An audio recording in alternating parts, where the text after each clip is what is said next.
삼성은 이제 추락하고 있지 않나요? 반도체 점유율에서 TSMC에 밀리고 일본이 부활을 선언하며 미국의 CHIPS 법안이 시장의 판도를 뒤흔드는 상황에서 이 질문은 충분히 고개를 끄덕이게 만드는 말이었습니다. 삼성전자가 한때 세계를 압도했던 기술력을 계속 유지할 수 있을지 의문을 품는 사람들이 점점 늘어나고 있었기 때문입니다.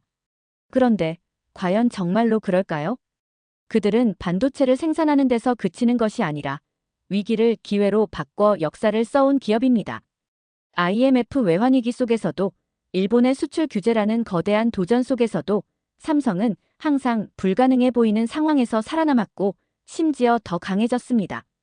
이 이야기는 삼성이라는 한 기업의 이야기가 아닙니다. 기술과 경제, 그리고 국가적 자존심을 건 도전의 연대기입니다. 한 나라가 어떤 위기 속에서도 포기하지 않고 세계 무대에서 자신을 증명해온 과정의 기록이기도 합니다. 삼성이 정말 추락하고 있는 것일까요? 아니면 또 한 번의 반전을 준비하고 있는 것일까요? 어떤 사연인지 오늘 사연 바로 시작하겠습니다. 안녕하세요. 저는 네이선 로웰입니다. 저는 미국의 첨단 기술 중심지에서 자랐고 자연스럽게 반도체 산업에 관심을 가지게 되었어요. 반도체 없이는 이 세상이 돌아가지 않는다는 사실을 어릴 때부터 너무 잘 알고 있었기 때문이죠. 그래서 지금은 반도체 연구에 몰두하며 미국 정부의 칩스 법안 덕분에 이 산업의 한복판에서 새로운 기회를 탐구하고 있습니다. 솔직히 말해, 저는 늘 반도체 시장에서의 구도를 이렇게 생각했어요.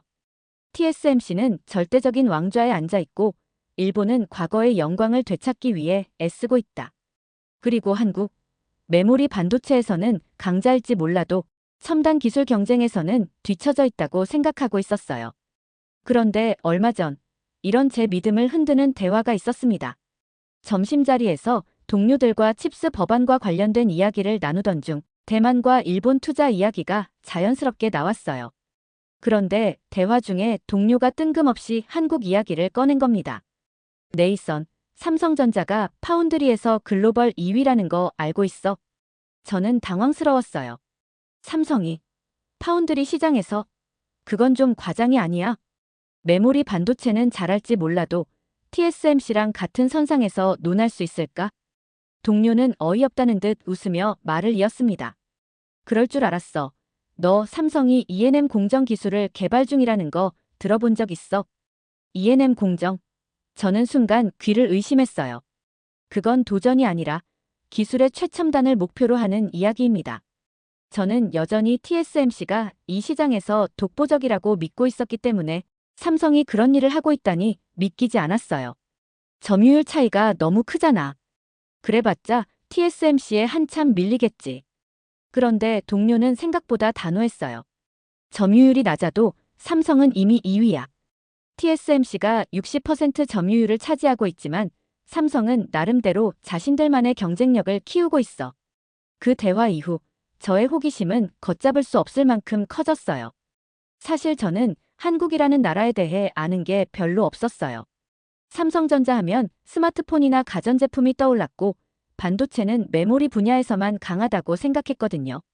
그런데 이런 이야기를 듣고 나니 직접 확인해보고 싶은 마음이 들었어요. 며칠 후 탐방 프로그램 참가 이메일이 도착한 건 정말 우연이었을까요? 제목은 한국 반도체 탐방 프로그램 참가자 모집이었어요. 동료들이 농담을 던지며 저를 바라봤죠. 네이선, 내가 가야지. 가서 삼성의 실체를 확인해봐. 결국 저는 신청서를 제출했어요. 삼성이 정말 TSMC와 경쟁할 수 있을 만한 기업인지 확인하고 싶었어요.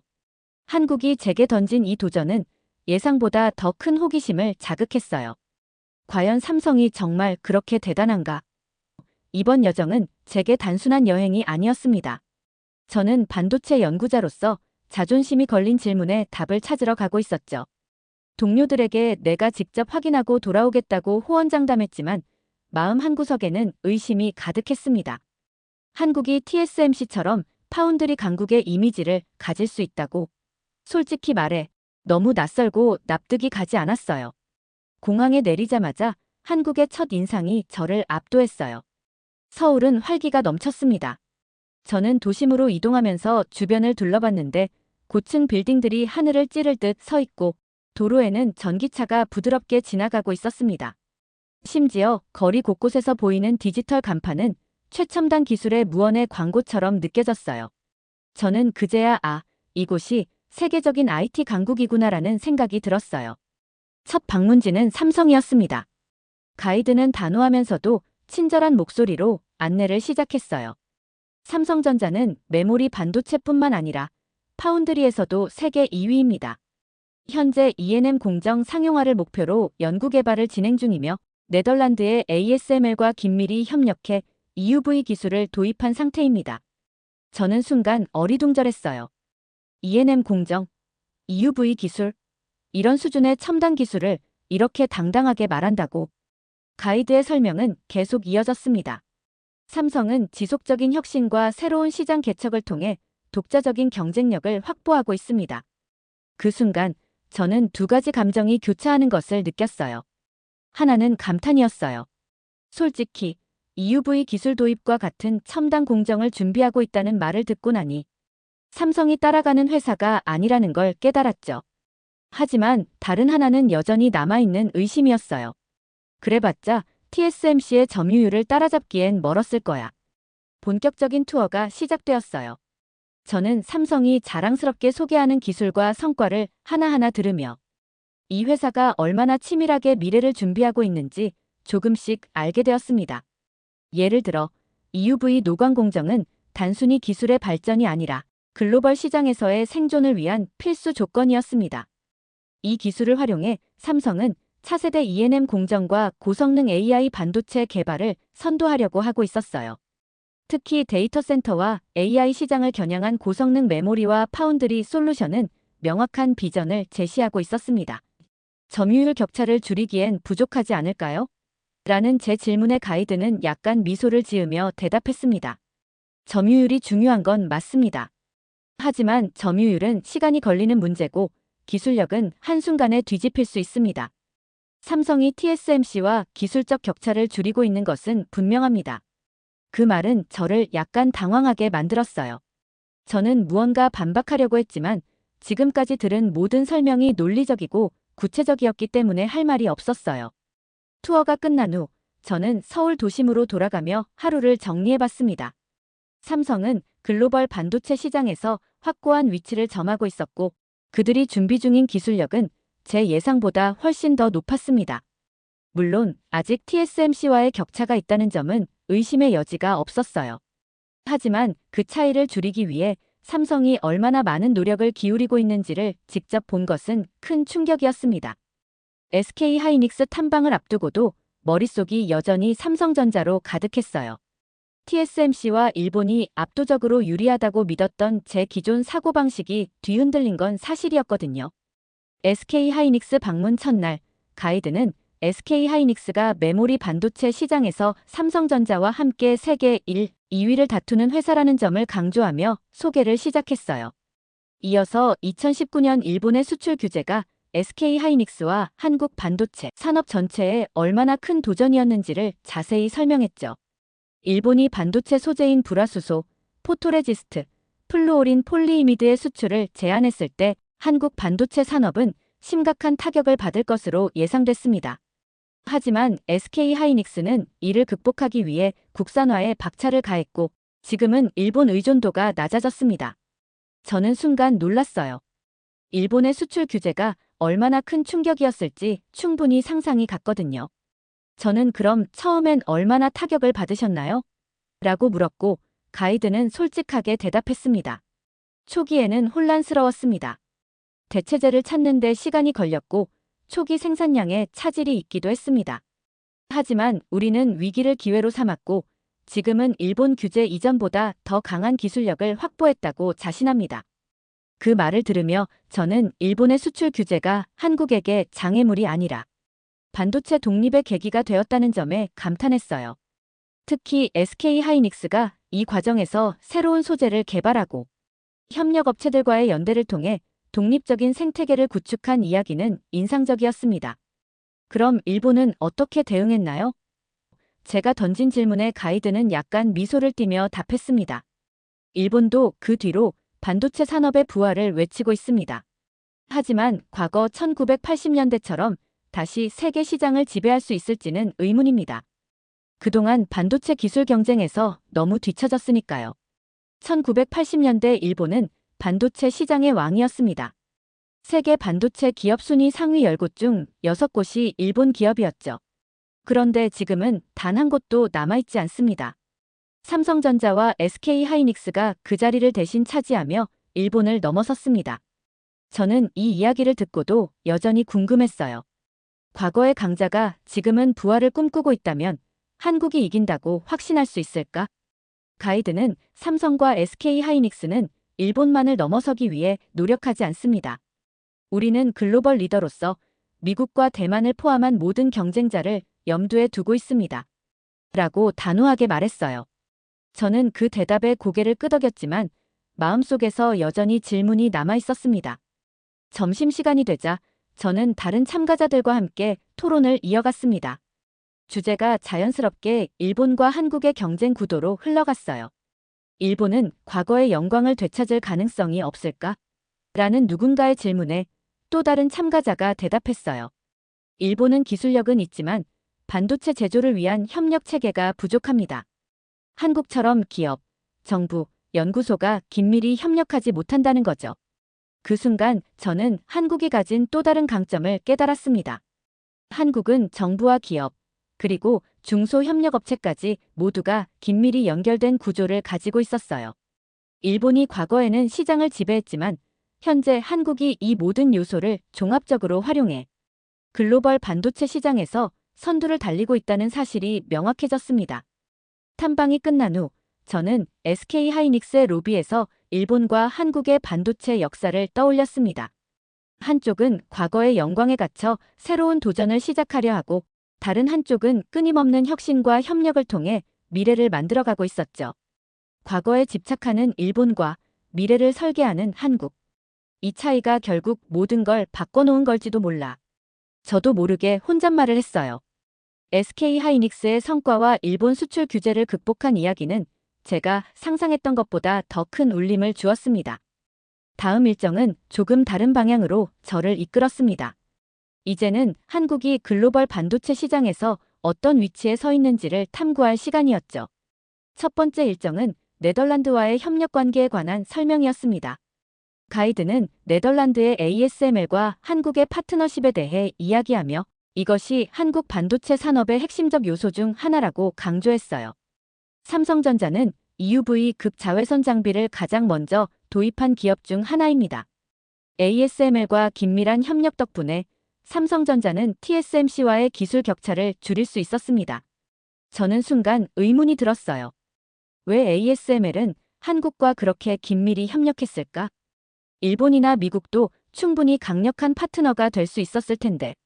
가이드는 제 질문에 답하며 중요한 맥락을 짚어줬습니다. ASML은 일본보다는 한국을 더 신뢰합니다. 과거 일본은 광학기술에서 세계 최고였지만 반도체 노광 기술에 대한 투자에서는 뒤처졌습니다. 반면 한국은 ASML과의 협력을 통해 EUV 기술을 활용할 수 있는 생산 체계를 완벽히 구축했습니다. 이 말을 들으며 저는 한국이 글로벌 파트너십을 통해 산업 생태계를 강화하고 있다는 사실을 깨달았습니다. 이어지는 프레젠테이션에서는 한국과 네덜란드의 반도체 동맹 선언에 대한 이야기가 나왔습니다. 작년 말 한국과 네덜란드는 공식적으로 반도체 동맹을 선언하며 글로벌 공급망에서의 특별한 협력 관계를 확인했죠. 가이드는 웃으며 사실 한국은 칩스 동맹, 즉 치포의 일원이지만 스스로도 독자적인 동맹을 구축하고 있습니다. 네덜란드와의 협력은 그 중에서도 가장 중요한 축이죠. 라고 설명했어요. 그 순간 저는 한국의 전략에 감탄하지 않을 수 없었습니다. 미국, 일본, 대만이라는 거대한 경쟁자들 사이에서 독립적인 기술력을 통해 자신만의 위치를 공고히 하고 있었던 겁니다. 이후 일정에서는 한국과 미국의 협력 관계에 대한 설명이 이어졌습니다. 특히 삼성전자가 텍사스에 대규모 반도체 공장을 짓고 있다는 점이 강조되었어요. 이 공장은 삼성전자가 미국 시장에서 점유율을 확대하고 글로벌 공급망의 핵심 위치를 차지하기 위한 전략적 투자였습니다. 미국은 자국 내 반도체 생산을 강화하기 위해 칩스 법안을 도입했지만 사실상 한국과 대만의 기술 없이는 불가능합니다. 삼성과 SK하이닉스는 미국에게도 없어서는 안 될 파트너입니다. 가이드의 설명에 저는 다시 한번 한국의 중요성을 깨달았어요. 그리고 자연스럽게 대만 이야기가 나왔습니다.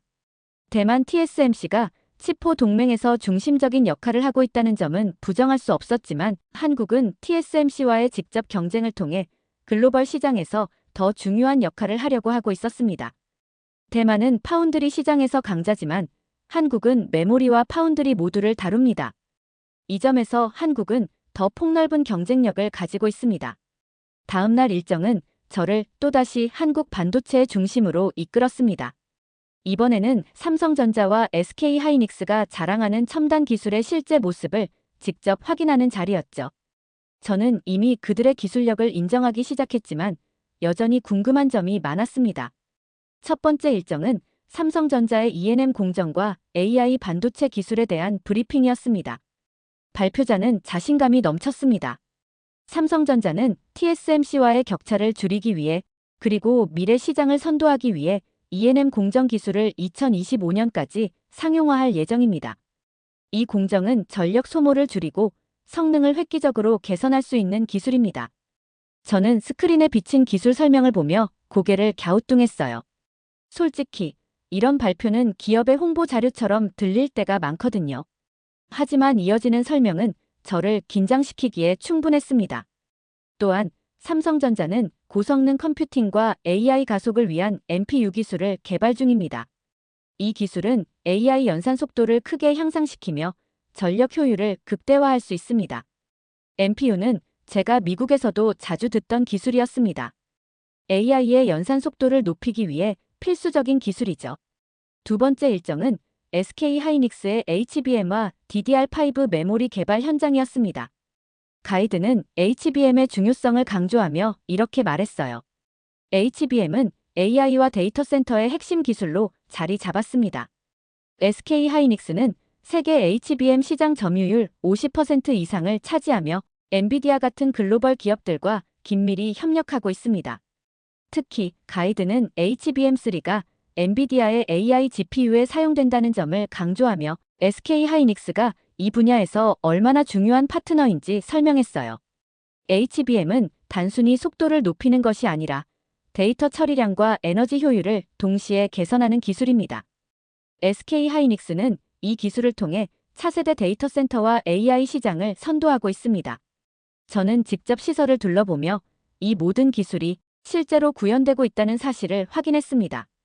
가이드는 웃으며 TSMC가 파운드리의 왕이라면 SK하이닉스는 HBM의 왕입니다. 우리는 다른 방식으로 시장을 이끌고 있죠. 라고 말했습니다.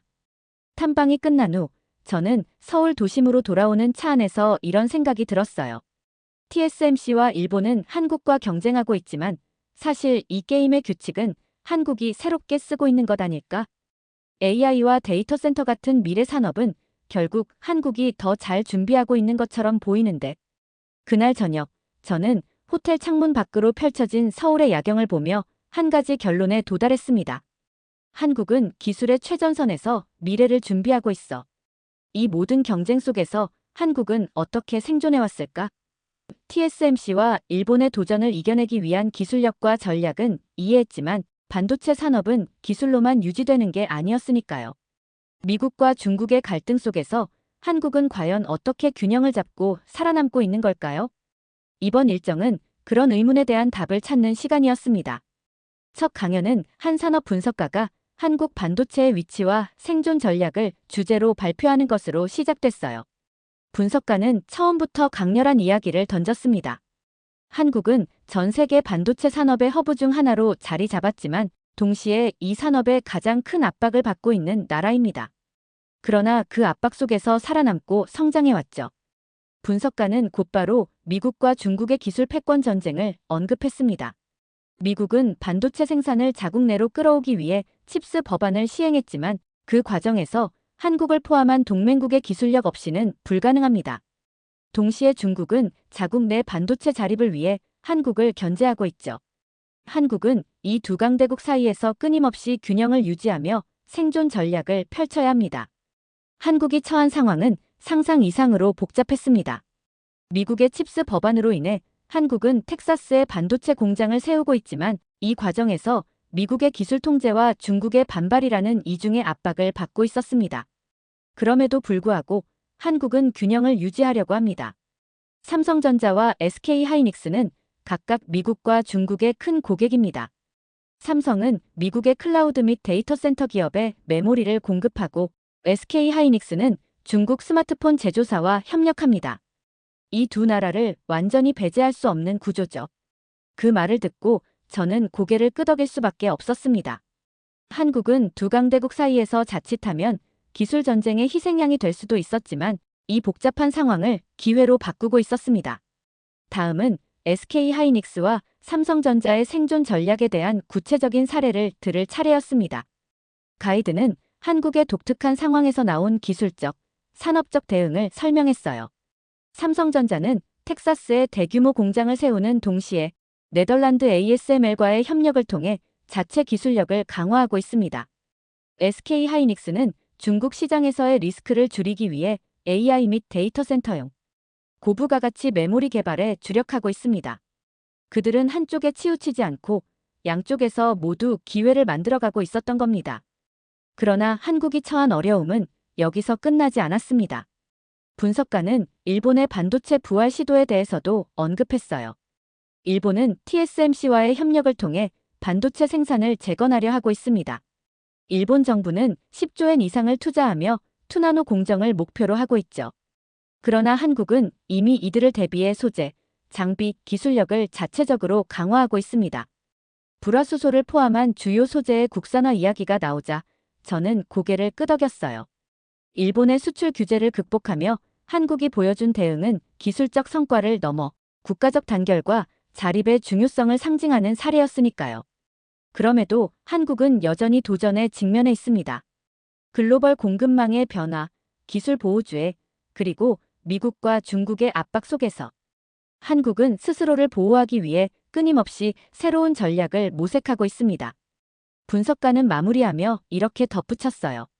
하지만 한국의 강점은 기술 그 자체가 아니라 어려운 상황에서도 균형을 찾아내고 생존하는 능력에 있습니다.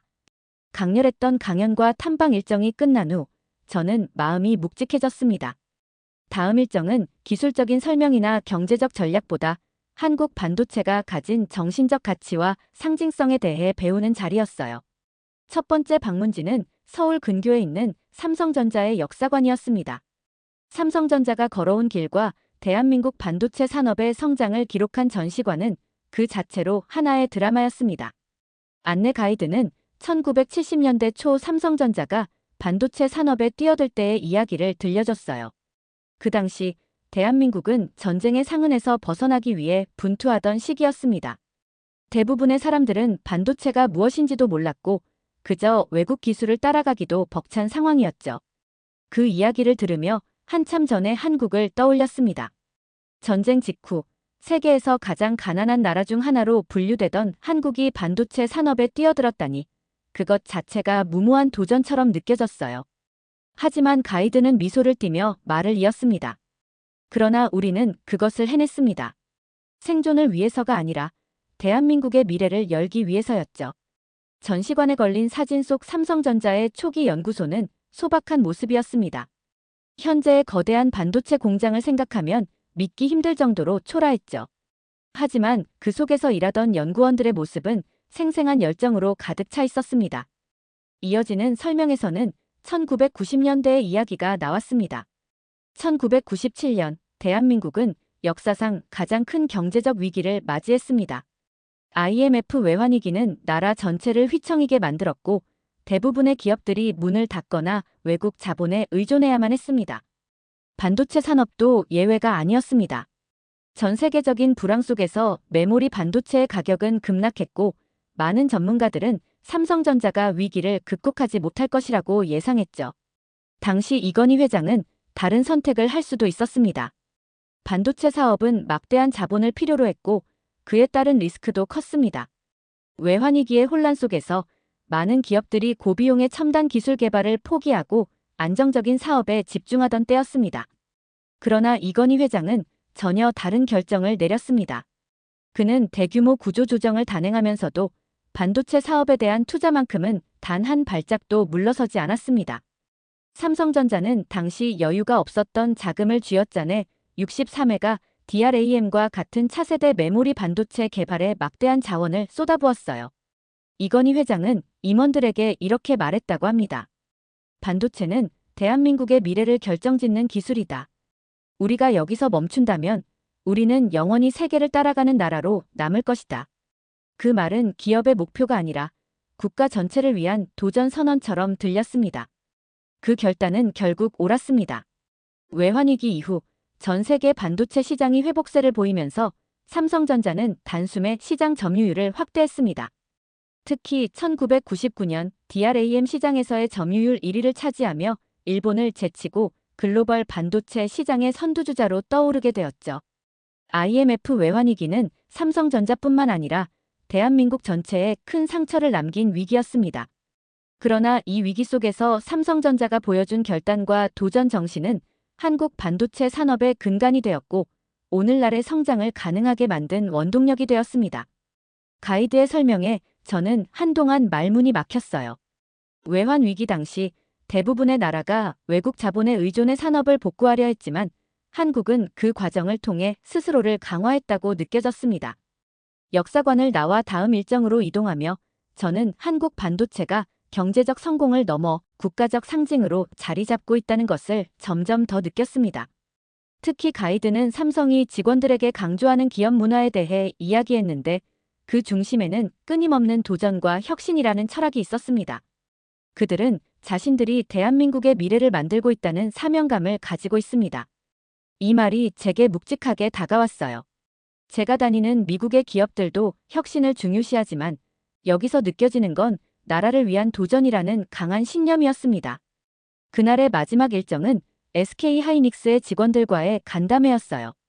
직원들은 그들이 개발한 HBM 메모리와 DDR5 기술에 대한 이야기를 하면서도 그 기술이 AI와 데이터 센터 같은 차세대 시장에 어떤 영향을 미칠지를 진지하게 고민하고 있었습니다.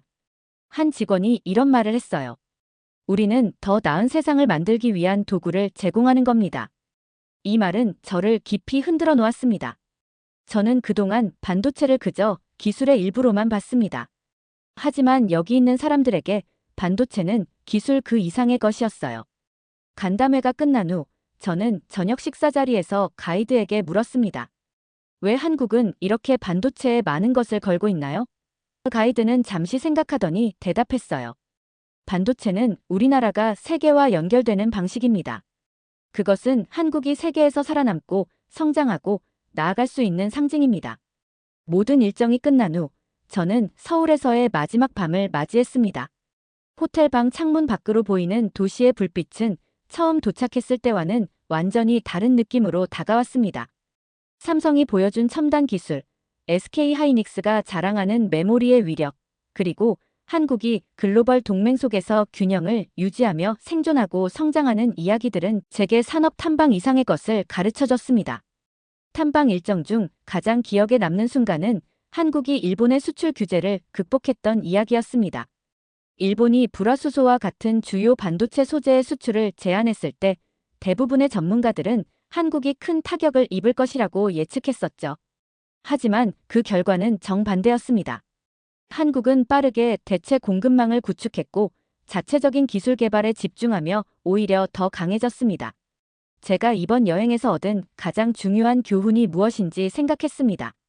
삼성은 도전 정신과 끈기, 그리고 자신들의 미래를 향한 비전을 통해 기술 강국으로 자리 잡았습니다. 이는 국가 전체의 도전과 열망이 만들어낸 결과였습니다. 탑승 수속을 마치고 게이트로 걸어가며 저는 동료들에게 이 이야기를 어떻게 전달할지 고민했습니다. 저는 미국으로 돌아가 TSMC와 삼성의 경쟁 구도를 기술적 성취로만 이야기하는 게 아니라 한국이 이 산업에서 보여준 정신적, 문화적 가치를 강조해야겠다고 결심했어요. 처음 한국에 오기 전, 저는 TSMC와 일본 중심의 반도체 시장에서 한국이 얼마나 설 자리가 있는지 의문을 가졌었죠. 그러나 지금은 더 이상 의문이 없습니다. 한국은 기술력뿐만 아니라 그 너머의 가치를 통해 이미 세계 반도체 시장의 중심에 서 있다. 이제 저는 한국을 기술 강국이 아니라 도전과 혁신의 상징으로 기억할 것입니다. 두 번째 사연 시작합니다. 중국에서의 첫 여행은 제가 상상했던 것과 너무나 달랐습니다. 웅장한 유적과 풍부한 전통을 기대했지만 그보다 먼저 마주한 것은 불결한 환경과 충격적인 공공질서였습니다. 길거리에 널린 쓰레기와 불편한 위생시설은 저뿐만 아니라 유럽 관광객들에게도 받아들이기 어려운 부분이었습니다. 그러나 한국은 완전히 달랐습니다. 공항에서부터 느껴진 깔끔함과 세심한 안내, 현대와 전통이 조화를 이루는 도시는 깊은 인상을 남겼습니다. 깨끗하게 관리된 자연과 고풍스러운 한옥마을은 그 자체로 평온함과 감동을 선사했습니다. 이제야 확신합니다. 유럽 관광객들이 동아시아에서 진정으로 매력을 느낄 나라는 바로 한국입니다. 라고 말하는 이탈리아 여성이 있습니다. 대체 무슨 사연인지 오늘 사연 바로 시작하겠습니다. 안녕하세요. 저는 비앙카 마리노, 이탈리아에서 작은 여행사를 운영하고 있어요. 유럽 경제가 침체기에 접어들면서 유럽 내 여행 프로그램으로는 수익을 내기 힘들다는 현실을 뼈저리게 느끼고 있습니다. 유럽인들이 좋아하는 다른 지역을 찾아봐야 한다는 필요성을 점점 느끼게 되었죠. 여러 가지 아이디어가 떠올랐지만 아프리카와 같은 대륙은 대형 여행사들이 이미 탄탄한 인프라를 갖추고 있었고 남미는 제가 잘 알지 못하는 시장이라 어렵게 느껴졌습니다. 그러던 중 눈에 들어온 곳이 동아시아였습니다. 몇 년 전부터 유럽에서는 동아시아가 신흥 여행지로 떠오르고 있었거든요. 이국적이고 오래된 전통과 문화가 살아있는 동시에 현대화된 도시들도 많아서 유럽인들이 기대하는 독특한 체험을 제공할 수 있는 지역이었죠. 특히 일본, 중국, 한국 세 나라는 여행객들 사이에서도 다양한 평가가 오가며 관심을 받고 있었습니다. 그래서 저는 인터넷에 들어가 이 세 나라에 대한 정보를 찾기 시작했어요. 가장 먼저 눈에 띈 나라는 일본이었습니다. 일본은 이미 오랫동안 유럽인들에게 인기 있는 여행지로 자리 잡고 있는 나라였죠. 이국적이고 고풍스러운 문화는 물론 현대적인 도시들이 조화롭게 공존하는 매력이 있었어요. 그런데 문제가 있었습니다. 일본은 오래전부터 관광지로 사랑받아왔고 현재는 엔저 현상으로 대형 여행사들이 대규모 여행 상품을 판매하고 있었어요. 일본 시장에 발을 들이기엔 너무 늦은 감이 있었죠. 그때 일본을 제외하고 다음으로 눈에 띈 나라가 바로 중국이었습니다. 사실 저는 중국에 가본 적은 없지만 오래전부터 중국 문명과 문화에 대해 관심이 있었어요. 학교 다닐 때부터 역사 수업에서 들었던 중국의 웅장한 역사와 독특한 예술 작품들, 그리고 저마다 이야기를 품은 고대 유적들이 궁금했어요. 그래서 독학으로 중국어를 공부하기까지 했었죠. 무엇보다 중국은 여행 비용이 상대적으로 저렴하다는 점이 매력적이었습니다. 또한 만리장성이나 자금성 같은 세계 문화유산은 중국이 가진 압도적인 매력의 상징이었죠. 중국에는 다양한 소수민족이 살아가고 있으며 각 민족은 고유한 전통을 지키고 있다고 들었어요. 그들의 의상, 음식, 생활 방식을 체험하는 것만으로도 충분히 독특한 여행 상품이 될 것이라고 생각했습니다. 다양한 문화를 한 나라에서 경험할 수 있는 프로그램을 만든다면 중국 여행 패키지의 수요는 폭발적일 거라고 예상했죠. 그리고 무엇보다 중국은 인구가 많고 도시도 방대하니 저 같은 소형 여행사도 틈새 시장을 잘 공략하면 충분히 경쟁력을 가질 수 있다는 생각이 들었어요. 한국도 잠시 고려하지 않은 것은 아닙니다. 최근 문화 강국으로 떠오르고 있는 나라라는 사실은 부정할 수 없죠. 하지만 인터넷에서 검색해본 결과 한국은 중국과 비교했을 때 작고 단조로운 인상을 받았어요. 물론 도시가 현대화되어 있다는 점은 알고 있었지만 상대적으로 작은 규모가 자칫 단조롭다고 여겨질 수 있다고 판단했어요. 관광지를 꼽자면 한국보다는 중국이 주는 기대감이 더 컸습니다. 저는 더 이상 고민하지 않기로 했습니다. 중국으로 가보자. 그렇게 마음먹고 중국의 주요 도시에 대한 정보를 더 깊이 조사하기 시작했어요. 중국의 베이징과 상하이 같은 대도시는 이미 유럽인들에게 어느 정도 인지도가 있었고 다양한 고층 빌딩들과 문화유산이 공존하는 매력적인 장소였습니다. 현대적인 도시는 물론이고 중국의 독특한 전통이 살아있는 소수민족 지역을 방문하는 것도 프로그램에 포함시켜야겠다고 생각했어요. 이 프로그램이라면 분명 유럽 관광객들의 눈길을 사로잡을 수 있을 거라고 확신했죠.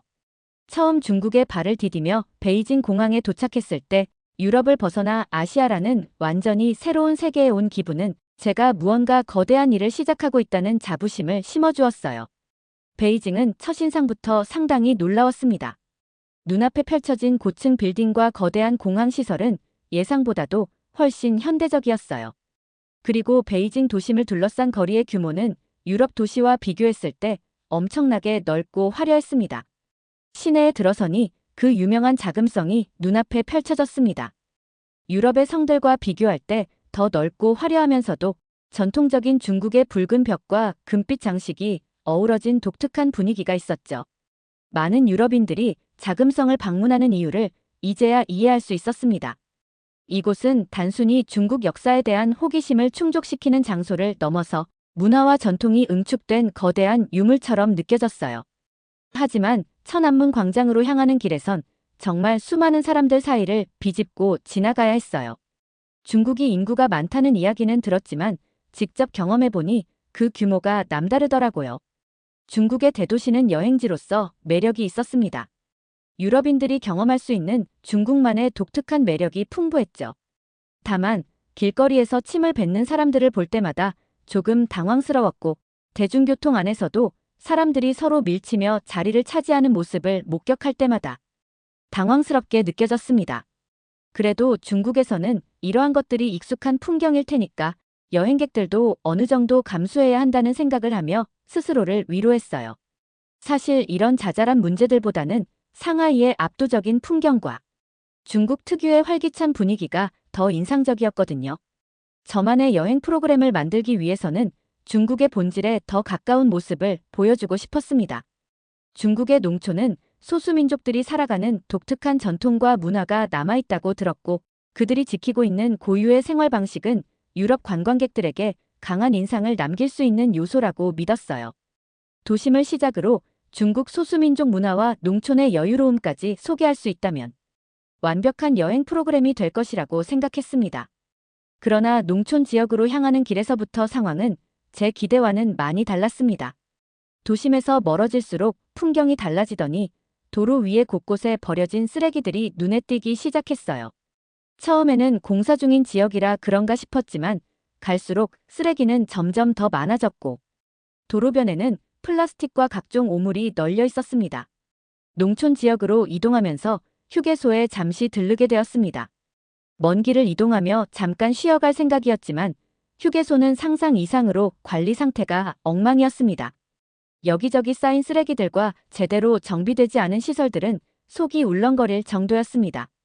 특히 화장실은 가까이 가는 것조차 꺼려질 만큼 불결했고 악취가 진동에 숨을 참아야 했어요.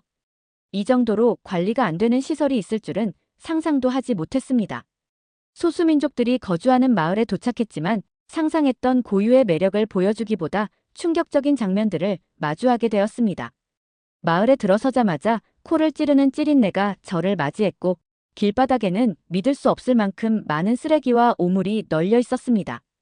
처음에는 이 냄새가 마을 주민들이 반려동물을 키우고 배변을 치우지 않는 것이겠지 싶었죠. 하지만 곧 그 이유가 전혀 다르다는 사실을 깨달았습니다. 멀리서 성인 남성이 길 한가운데서 자연스럽게 배변을 하고 있는 모습이 눈에 들어왔습니다.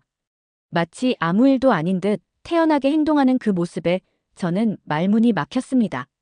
제가 충격에 빠진 채로 자리를 뜨지 못하고 서 있자 가이드가 다가와서는 중국의 일부 지역에서는 공공 화장실이 부족하기 때문에 길거리에서 배변을 하는 경우가 종종 있다고 설명해 주었습니다.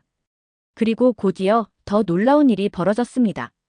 길 한쪽에서 성인 여성이 골목길에서 배변을 하고 있었고 하필 제가 그곳을 지나던 중이었어요. 바로 앞에서 그녀와 눈이 마주친 순간 저는 깜짝 놀라 소리를 질렀습니다. 그런데 그녀는 마치 아무 일도 아니라는 듯 저를 한번 쳐다보더니 태연하게 나머지 볼일을 보고는 일어섰습니다. 어떤 뒤처리도 하지 않은 채 자연스럽게 길을 걸어가는 그녀의 모습을 보며 저는 꿈을 꾼 줄 알았습니다. 가이드는 그런 저의 모습을 보고 중국의 일부 농촌 지역에서는 어린 시절부터 길거리에서 배변을 보는 것이 자연스러운 일로 인식되고 있으며 어릴 때 입는 카이당쿠라는 바지도 아이들이 쉽게 배변할 수 있도록 만들어졌다고 설명해 주었습니다. 어릴 때부터 길에서 배변하는 습관이 성인까지 이어지다 보니 이 지역에서는 흔한 일이며 소리를 지르는 제 행동이 오히려 무례하게 느껴질 수 있다는 이야기까지 했습니다. 저는 그 말을 듣고 머리가 멍해졌습니다. 중국의 문화와 전통을 알고 싶어서 이곳까지 왔지만 이러한 환경을 그대로 유럽인들에게 소개할 수 있을까 하는 의문이 들기 시작했어요. 농촌 지역의 여유로운 삶을 체험하는 프로그램을 계획했지만 이런 위생 상태라면 여행객들이 오히려 불편함과 충격만 받을 거라는 생각이 들었습니다. 충격적인 경험을 한 후로 저는 조금 더 다양한 곳을 둘러보며 중국의 매력을 찾으려고 애썼습니다. 대도시에서 느꼈던 감동을 다시 한번 되살려보려는 마음으로 여러 지역을 방문했지만 농촌에서 마주친 문화적 장벽이 마음에 걸려 쉽게 지워지지 않았어요. 그러던 중 가이드는 중국의 문화를 이해하려면 이런 것쯤은 대수롭지 않게 여겨야 한다고 단호하게 말했습니다. 다시 도심으로 돌아왔을 때에도 고층 빌딩과 번화한 거리로 다시 돌아온 것이 안도감처럼 느껴지긴 했지만 마냥 편안하게 느껴지지 않았어요. 거리에는 많은 인파가 있었고 그중 일부는 공공장소에서 아무렇지 않게 침을 뱉거나 쓰레기를 버리는 모습을 보였습니다. 처음엔 대수롭지 않게 여겼지만 이런 행동이 반복되다 보니 점점 불쾌감이 들었습니다. 유럽에서는 공공장소에서의 예절을 매우 중요하게 여기는 반면 이곳에서는 이런 행동이 굳이 감춰야 할 것처럼 보이지 않는다는 사실이 낯설었습니다. 저는 그날 저녁 가이드와 중국의 공공위생관념에 대해 좀 더 이야기를 나눠보기로 했습니다. 왜 여기서는 사람들이 이런 점에 무심한 것처럼 보이는 걸까 궁금했어요. 가이드는 중국에서는 사람들이 주변의 눈치를 덜 보는 편이라고 설명했습니다. 가이드의 말에 따르면 중국의 문화에서는 개인 행동이 타인에게 영향을 미치지 않는다고 여겨질 때 자유롭게 행동하는 경향이 크다고 했어요. 본인에게 피해가 되지 않는다면 길거리에서 작은 무례함이나 비위생적인 행동도 특별히 나서서 지적하지 않는다고 했죠. 더 놀라운 것은 가이드조차 이러한 상황을 전혀 부끄러워하지 않는다는 사실이었습니다. 이런 행동이 특별히 잘못된 것도 아니고 중국에서는 흔한 일이라며 담담하게 말했습니다. 심지어 길에서 배변하는 것조차도 농촌에서 자연스러운 일인데 왜 불편해하냐는 듯한 태도를 보였죠. 저는 그 말에 혼란스러움을 느꼈습니다. 중국의 일상 관습들이 제게는 이해하기 어려운 벽처럼 느껴졌어요. 그날 밤 저는 침대에 누워서 중국 여행 프로그램의 기획 방향에 대해 다시 생각해 보았습니다. 도심 속 웅장한 건축물과 유명한 문화유산들은 분명 매력적이지만 농촌과 소수민족 지역의 경험은 유럽인들이 쉽게 받아들이기 어려운 문화적 충격을 줄 수 있을 거라는 생각이 들었죠. 가이드는 마지막으로 중국은 크고 다양한 나라라서 도심과 농촌의 차이가 클 수밖에 없다고 했습니다. 그는 중국 사람들조차도 이를 받아들이며 사는데 외국인이라면 더 낯설게 느낄 수밖에 없을 것이라고 말했죠. 하지만 저는 여행 상품을 만들기 위해 찾아온 입장이었기에 단순히 이해하고 넘기라는 조언만으로는 마음이 가라앉지 않았습니다. 중국을 선택한 이유는 중국의 방대한 역사와 다양한 문화적 요소들이 유럽인들에게 충분히 매력적으로 다가올 수 있다고 믿었기 때문이었죠. 하지만 막상 중국을 직접 경험하니 제가 예상하지 못했던 부분들이 너무 많았어요. 관광객들에게 매력적인 경험을 선사하기 위해서는 최소한의 편안함과 위생이 보장되어야 하는데 농촌과 소수민족 마을에서 겪은 일들이 계속 떠오르며 고민이 깊어졌습니다. 저조차도 감당이 안 되는데 과연 그들이 이런 불편함을 이해하고 감수할 수 있을까요? 그러던 중 문득 떠오른 곳이 한국이었습니다. 사실 한국은 처음 여행 상품을 계획할 때 잠시 고민했던 나라였죠. 거대한 중국이 경쟁력이 있어 보였기에 그때는 자연스럽게 선택지에서 벗어났었습니다. 최근 몇 년간 한국은 문화 강국으로 급부상하면서 유럽에서도 K-팝, K-드라마, 한국 음식 등이 인기를 끌고 있다는 사실을 기억해냈어요. 젊은 층 사이에서는 한국에 대한 관심이 꾸준히 높아지고 있었죠. 한국에 대해 다시 생각해보니 오히려 규모가 작은 나라라는 점이 장점으로 작용할 수도 있다는 생각이 들었습니다. 사실 무엇보다 이대로 아무것도 얻은 것 없이 돌아가면 안 된다는 생각이 강했습니다. 이곳에서 돌파구를 찾아내지 못한다면 제 사업은 얼마 지나지 않아 망할 것이라는 생각이 들었거든요. 한국행 비행기를 타는 순간 기대와 호기심보다는 걱정이 많았습니다. 한국 문화의 인기는 알고 있었지만 한국이라는 나라에 대해서를 잘 몰랐으니까요. 공항에 들어서자마자 제 눈에 들어온 모습은 매우 깔끔하고 현대적이었습니다. 모든 안내판은 한국어와 영어가 함께 표기되어 있어 도착하자마자 편리함을 느낄 수 있었어요. 이런 작은 부분 하나하나가 방문자들에게 세심하게 신경을 썼다는 인상을 주었습니다. 처음 방문한 한국 도시는 서울이었습니다. 서울은 한국의 수도이자 경제와 문화의 중심지로 이미 잘 알려진 도시죠. 그러나 저는 서울에 대해 그저 현대적인 빌딩이 많은 대도시 정도로만 생각하고 있었습니다. 하지만 그 생각은 곧 완전히 달라졌습니다. 한국의 대중교통 시스템을 이용해 본 순간부터 유럽에서는 보기 힘든 편리함에 감탄하기 시작했어요. 지하철 노선은 잘 짜여져 있었고 플랫폼은 항상 깨끗하게 관리되어 있었으며 모든 안내판이 명확하게 표기되어 있어 누구나 쉽게 목적지까지 이동할 수 있었습니다. 지하철을 타고 한강을 가로지르며 본 도시 풍경은 인상적이었습니다. 강을 중심으로 펼쳐진 높은 빌딩과 그 사이사이에 있는 공원들은 놀라울 만큼 질서정연했고 이 도시가 얼마나 잘 정비된 곳인지 실감할 수 있었죠. 유럽에서도 강 주변에 공원이 잘 조성된 도시들이 있지만 서울의 공원들은 훨씬 깨끗하고 사람들이 편안하게 쉴 수 있는 분위기가 있었습니다. 서울의 광화문 광장 주변은 한복을 입은 사람들이 눈에 띄었고 그 주변에는 전통적인 건물들과 현대적인 빌딩들이 조화롭게 공존하고 있었습니다. 경복궁은 서울 한복판에 자리하고 있었는데 수백 년 전의 역사와 전통이 그 자리에 여전히 살아있는 듯한 인상을 주었어요. 유럽에서도 고대 유적지가 많지만 이렇게 현대적인 도심 속에서 과거의 모습이 살아있는 장면은 보기 힘들거든요. 서울 곳곳을 둘러보며 점심시간이 되어 한국의 전통시장을 경험해보기로 했습니다.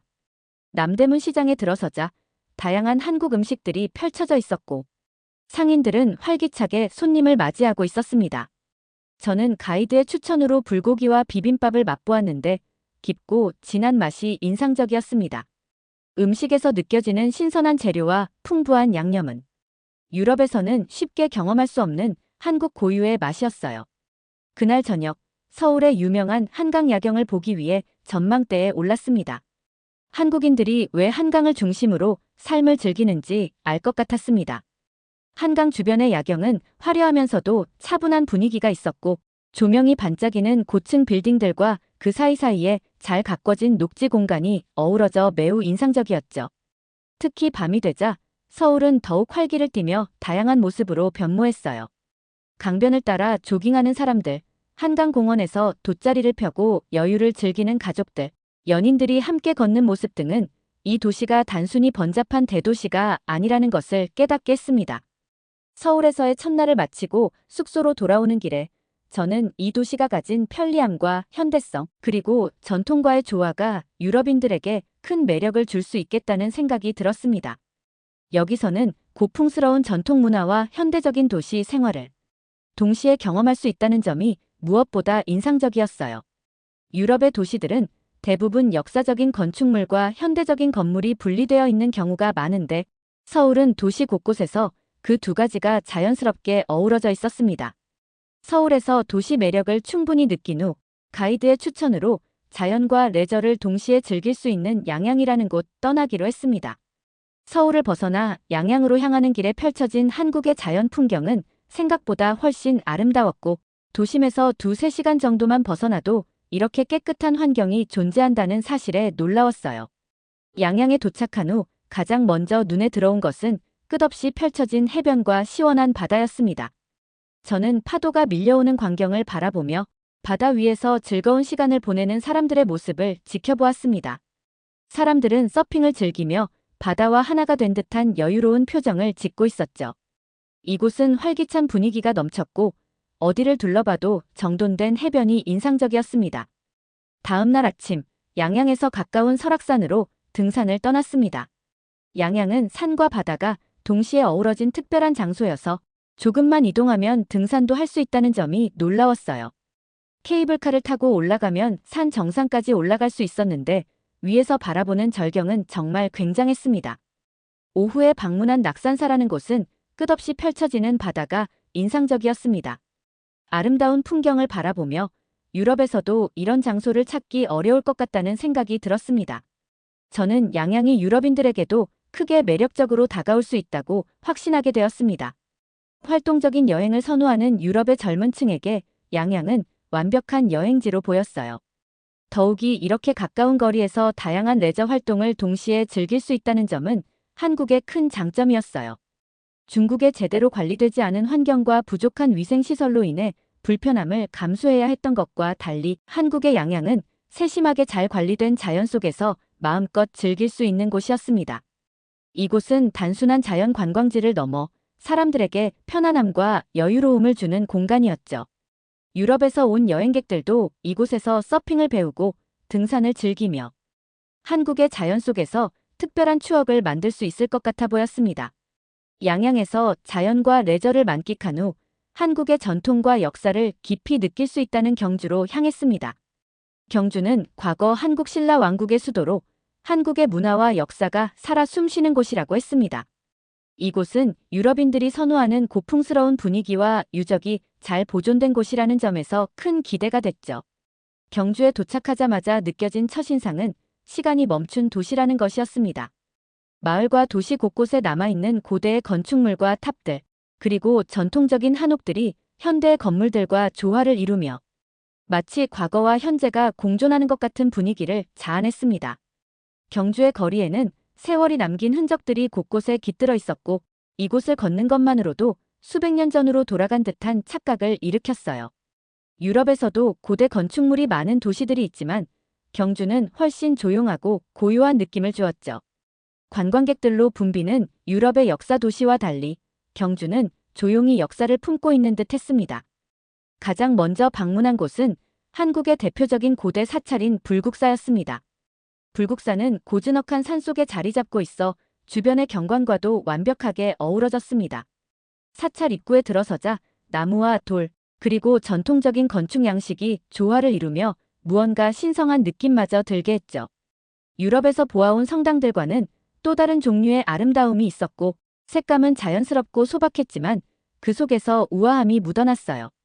불국사 내부를 둘러보던 중 가이드로부터 이 사찰이 불교의 가르침에 따라 건축되었고 모든 구조가 사람과 자연이 하나 되는 것을 상징하고 있다는 설명을 들었습니다.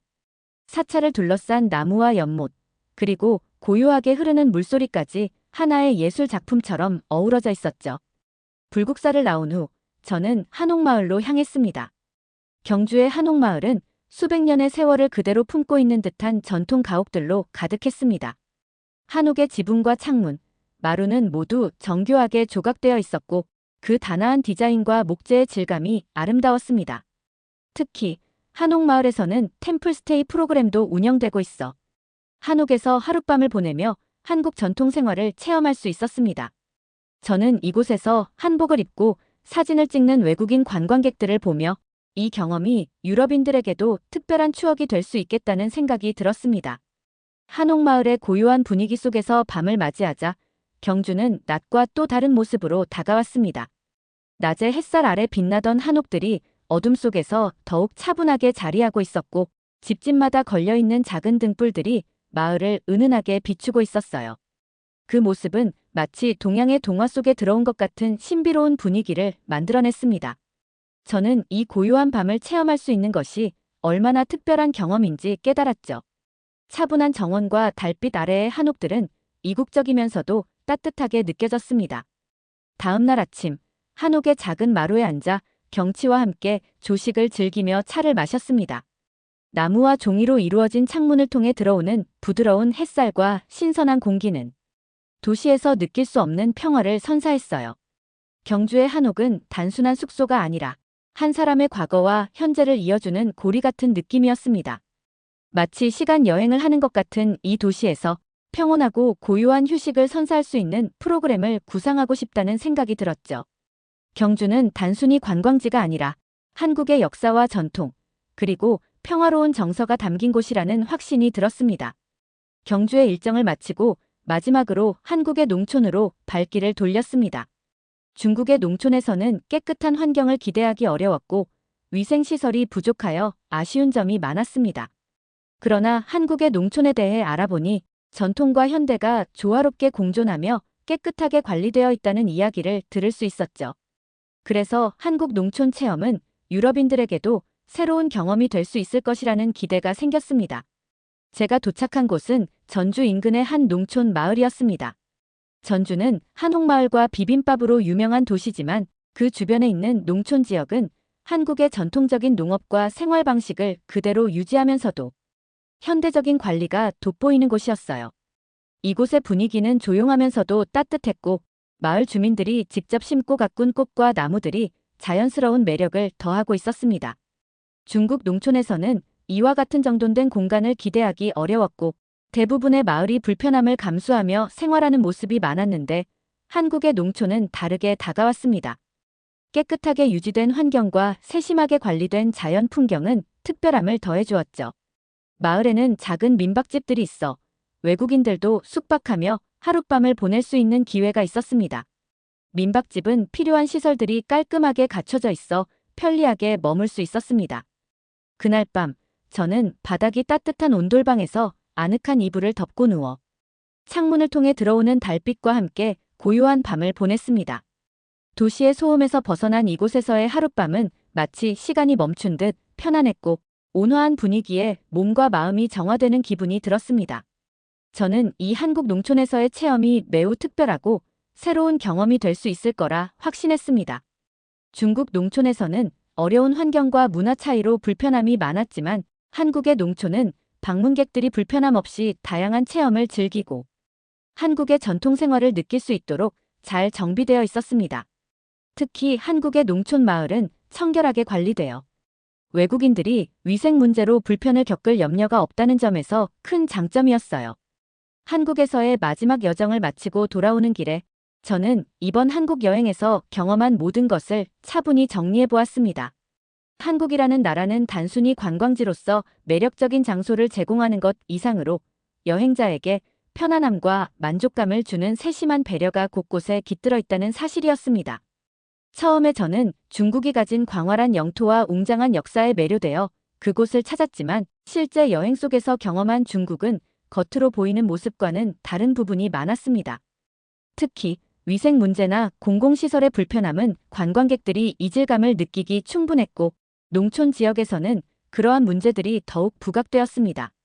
하지만 한국은 도심과 농촌 어디에서든 깔끔하게 관리된 시설과 철저한 위생 관리가 돋보였으며 여행자들에게 편리한 환경을 제공하려는 한국인들의 세심함을 느낄 수 있었습니다. 저는 한국이 도심과 자연, 현대와 전통이 잘 조화된 나라라는 점에서 유럽인들에게 더할 나위 없는 매력적인 여행지가 될 것이라는 결론에 도달했습니다.